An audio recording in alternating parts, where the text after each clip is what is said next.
Hello and welcome to another episode of Unscripted. And my name is Samuel Adiola.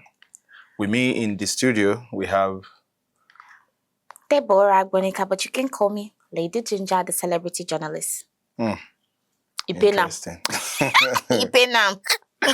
Celebrity journalist indeed. All right. Certified one. So, on today's episode, we're going to be talking about parenting, most especially in the Nigerian context, not just Nigeria, but Africa at large, the world, the global, and how it impacts the society both positively and negatively.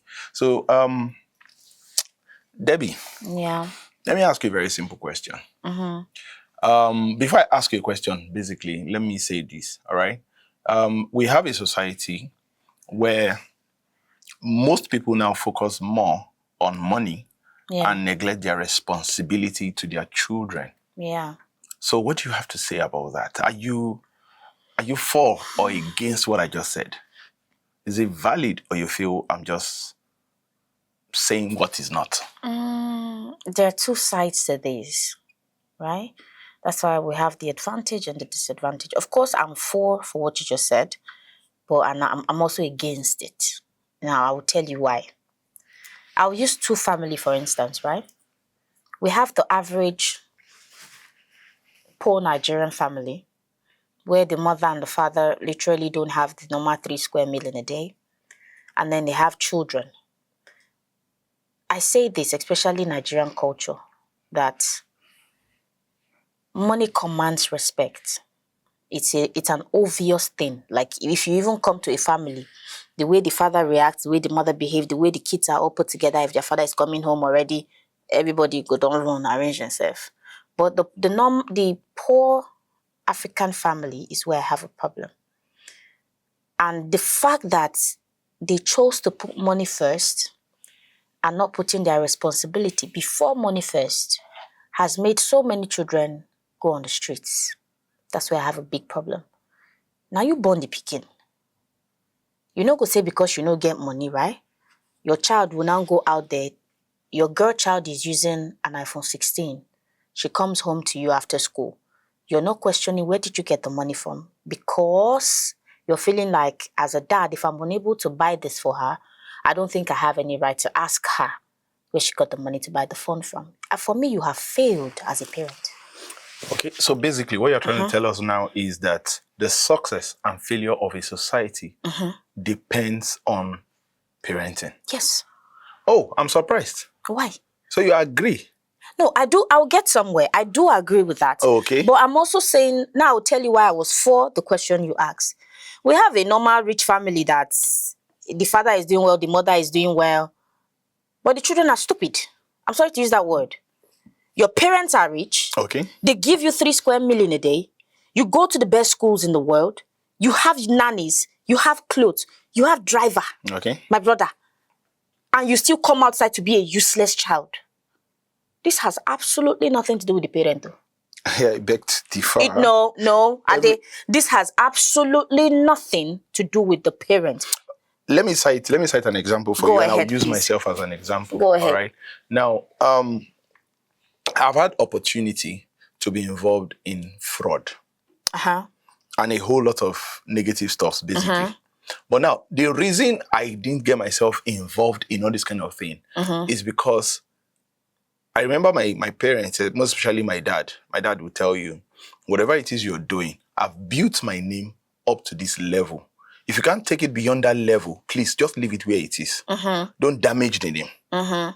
So now, when I begin to want to do some things, all right, and then I ask myself a question. Okay, if you are caught doing this thing that is illegal, what would happen to your family name? What would happen to your parents? What would your siblings say about you? Did your father have to put a gun on your head to make that decision? He instilled the discipline in me. So he did it.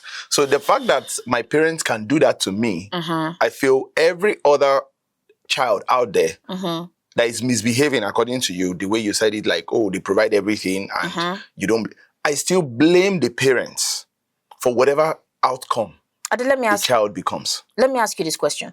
Will you still blame a parent if they are unable to provide 3 square meals for their kids in a day, and then the children are still what they are?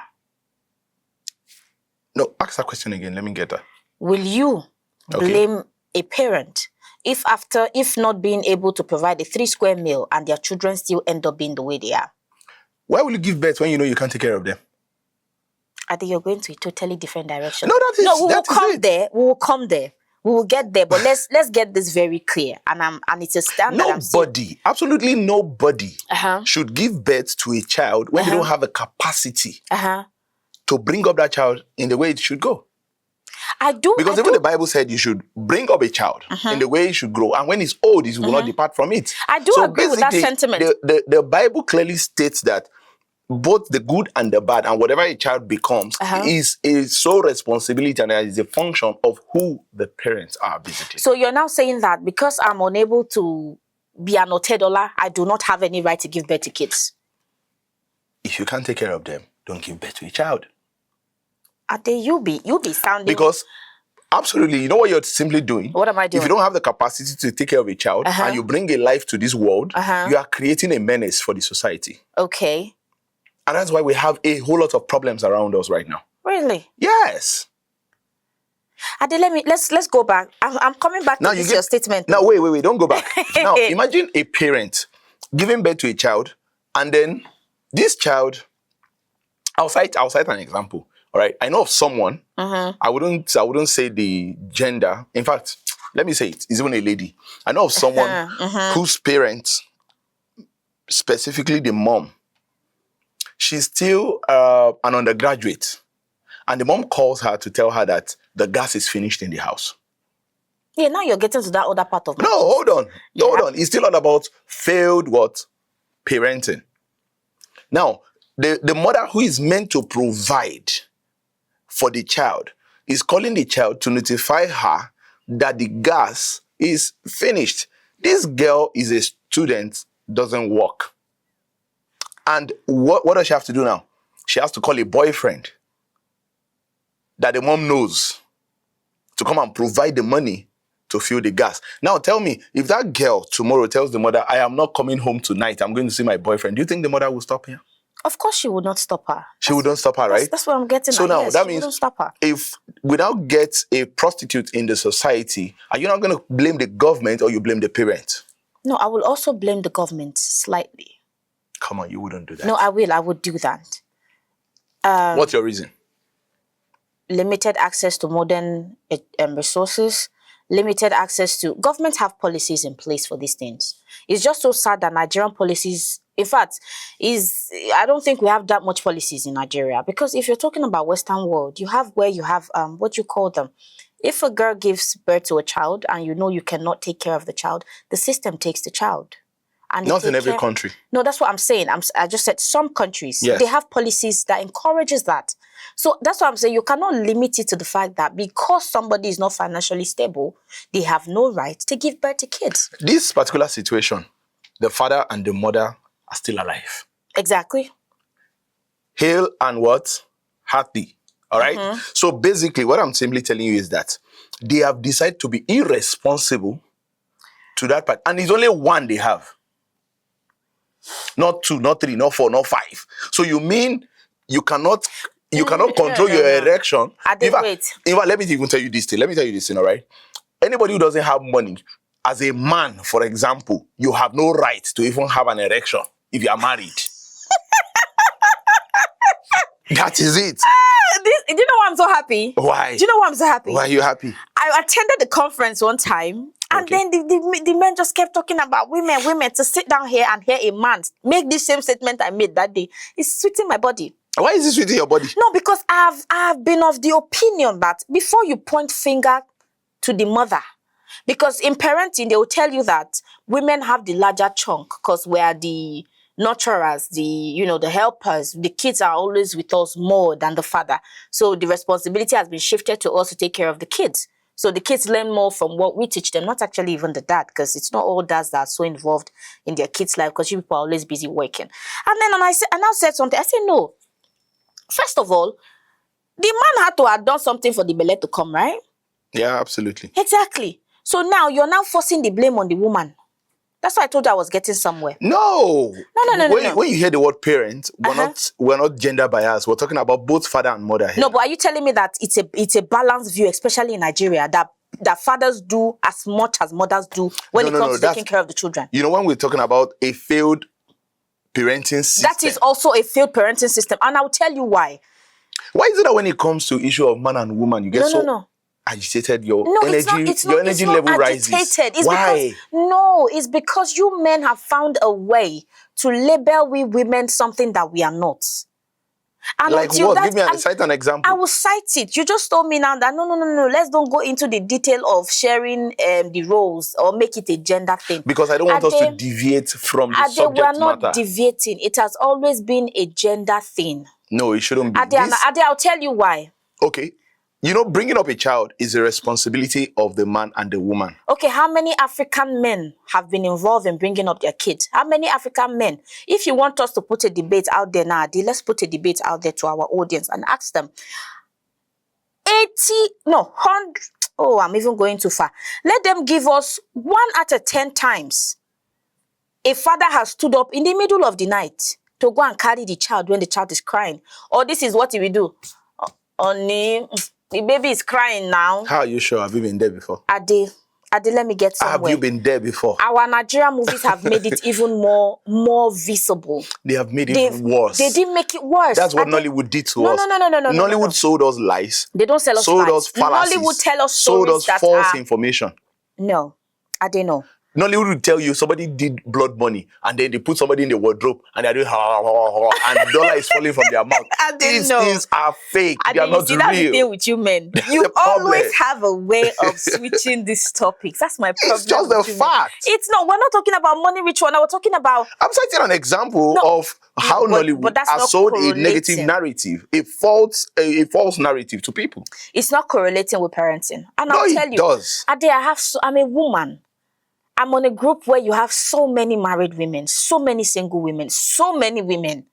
And I hear this thing every day. You hear, Debbie, in fact, why this marriage tire me past? Now see, my husband would just wake up in the morning, bath, carry back, come out. Come back in the night again, same routine.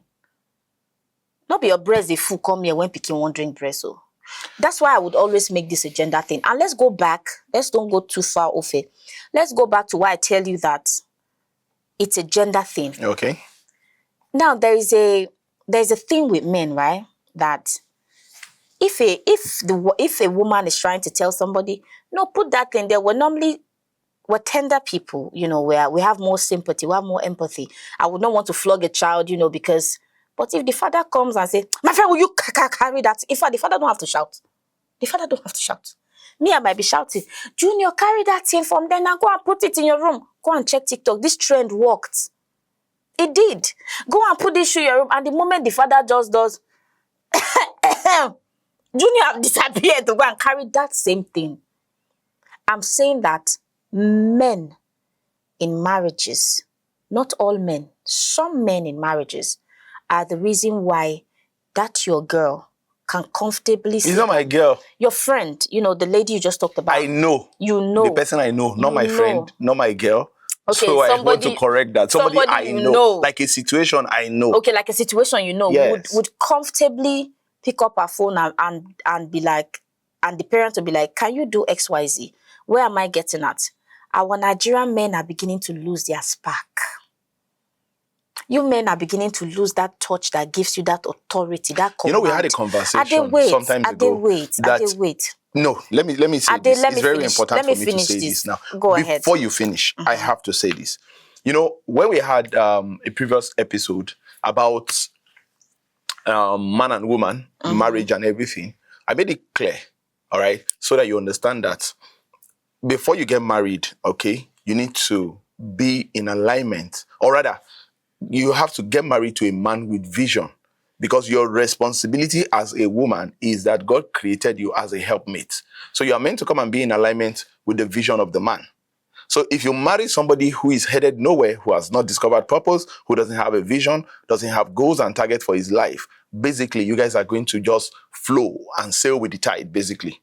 All right? So somebody now made a statement that, okay, if you marry such a man, then what is it bad or wrong of you to take up the responsibility as a woman to set the course for the sale?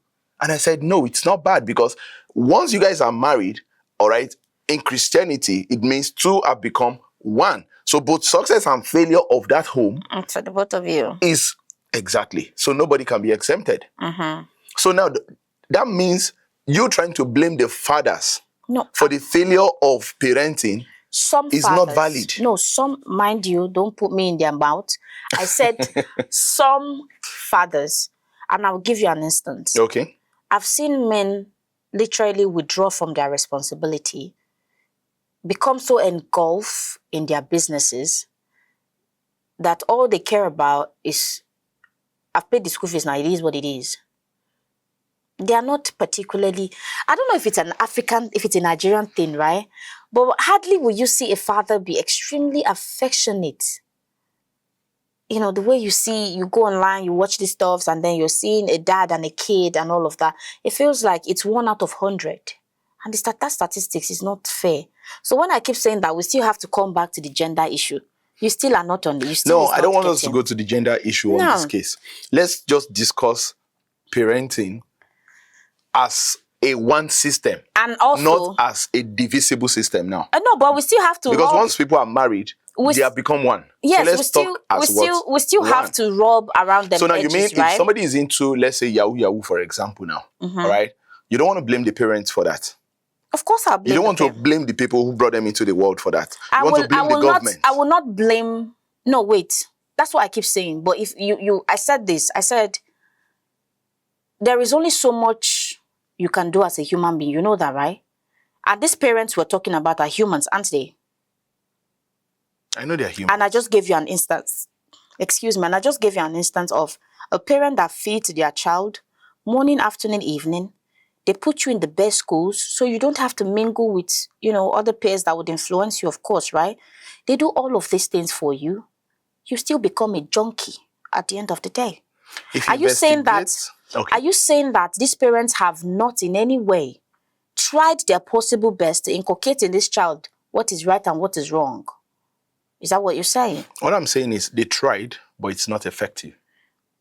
Really? Yes. You do realize that there is a certain stage every child gets to, and the child has his or her own mind? Do you know someone like me? I'm from a family where we were brought up in a certain way, that there are things, for example, that if you are in a church, there are things that you cannot say, there are things that you cannot do. I come from a family where when you go to church, there's a way, that you're in the presence of God.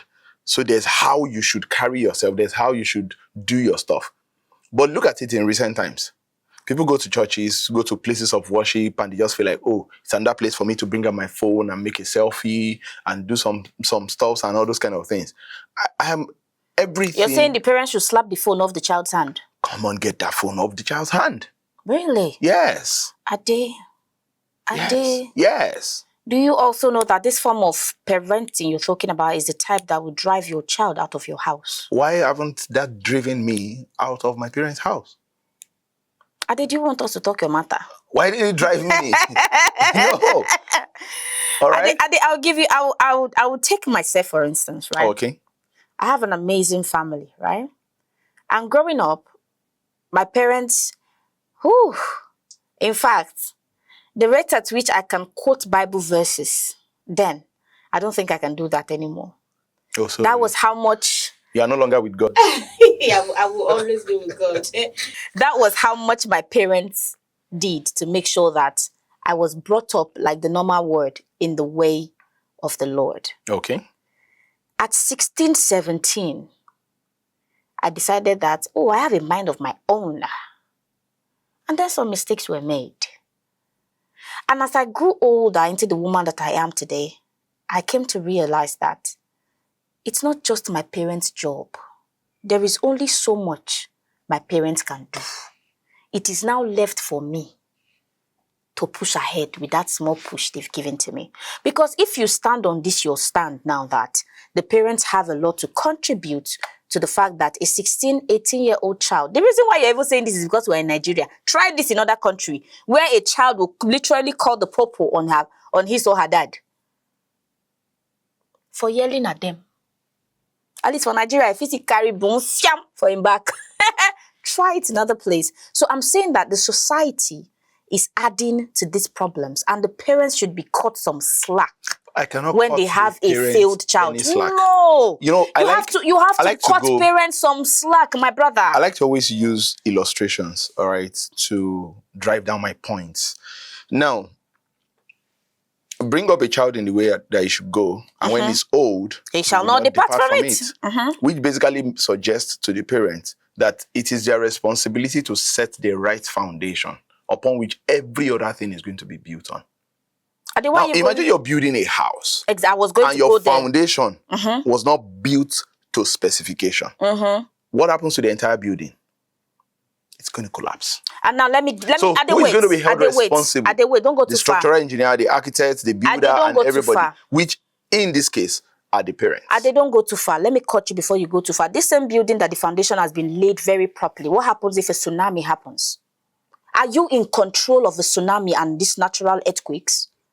You cannot sit down here and analyze an entire parent system of training their kid. And then at the end of the day, the child fails. And then you're coming back to blame the parents. Cut parents some slack. I'm not kidding you. How will I cut some parents? You have to. I just asked you. I can't cut them any slack. The circumstances surrounding your well-built property that a tsunami or a flood or something comes and then weakens and then the system collapses. Do you know why I'm going to blame the parents? Let me tell you something. Why? What happens? You know, there's a recent trend on TikTok.